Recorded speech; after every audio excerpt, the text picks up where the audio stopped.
I'm Jeremy Chataway. I'm a consultant neurologist and chief investigator of the MS SMART trial, and it's my absolute pleasure today to speak to you about this trial. Before we get to that, I want to thank you and all the people involved and your families for taking part in this trial, and without you it could not have happened. So developing medication can take many years, from the experimental laboratory work into early phase human trials before we get to the late phase to see if that effect is truly there. In MS SMART, what we've done is we've pursued 3 different medications against a dummy medication in one go. And we call this a multi-arm trial. And to our knowledge, this is the first time in the world that this has ever been attempted in progressive neurological conditions.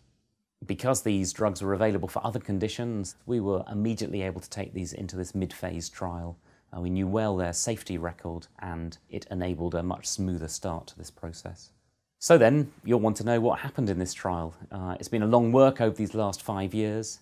I think the first thing to say is this trial was conducted very effectively and very safely. Patients with multiple sclerosis stayed in the trial, and we were able to get measurements and results and scans that we needed to determine whether these medications were helpful or not. Unfortunately, the result of this trial showed that there's no evidence that these medications could have an effect on progressive multiple sclerosis. This is disappointing news for yourselves, all those who took part in the trial, ourselves, and the charities who funded it. Even though these medications haven't shown an effect in this trial, we've still gained a huge amount of vital information.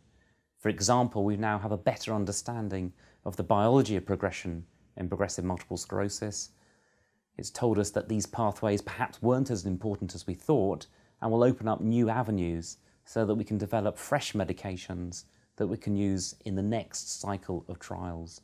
And I really don't think that this should be underestimated as how vital this information is to scientists around the world. So I want to thank you one more time for your commitment and your energy and enthusiasm for taking part in this trial. It's been an extraordinary journey, and it reinforces my belief that we're ever coming closer to finding treatments that make a difference to progression in multiple sclerosis.